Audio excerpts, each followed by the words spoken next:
ఏమైంది అర్జెంట్ కలవాలన్నావు? ఏం లేదు మామ, ఒక చిన్న ఇష్యూ జర మనోన్ గురించి మాట్లాడడానికి ఉండే. బ్రో నువ్వు మొన్న బండి కోసం వచ్చినావు కదా? అవునన్నా అవును. అదే విషయం గురించి ఏమైందో చెప్పురా. అన్న శ్రీనాథ్ అని ఉన్నాడు కదన్నా,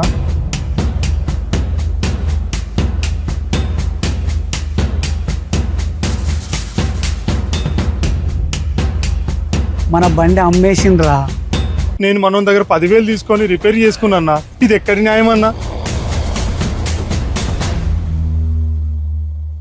అరే మామ, బండి ముందే ఉన్నా, 10 నిమిషాలలో ఉంటాను. ఫోన్ పెట్టాయి, ఓకేనా? వచ్చేస్తా, రెడీగా ఉండు నువ్వు.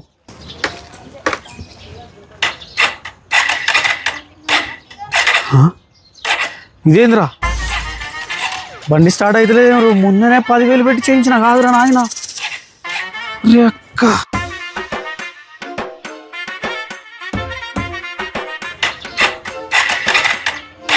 మొన్ననే 10,000 పెట్టించింది, ఇది మళ్ళీ ఏంది కథ? ఒకసారి మెకానిక్ ఫోన్ చేస్తా. అన్న మొన్న అవెంజర్ బండి ఇంజన్ చేసినావు చూసినావు అన్న, అది మళ్ళీ బండి స్టార్ట్ కావట్లేదు అన్న. మొన్ననే 10,000 పెట్టి చేయించినావు కదా అన్న, షాప్ కాడికి తీసుకురా అన్న. సరే అన్న, ఇప్పుడే తీసుకొస్తా, ఉన్నావు కదా. 10,000 ఊకనే ఉరికిపోయినా కదా. నువ్వు టెన్షన్ పడగాడు, మనోడే.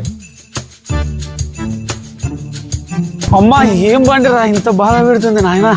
అన్నా మొన్ననే 10,000 పెట్టి చేసినావు కదా అన్న, స్టార్ట్ అయితే లేదన్నా, జర చూడన్నా.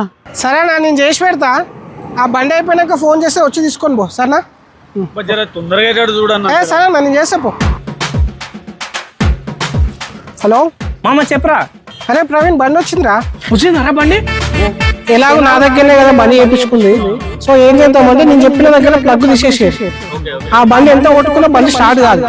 5 నిమిషాలు ఉంటామమ్మా నీ దగ్గర, 5 నిమిషాలు ఉంటా. సరే తొందరరా.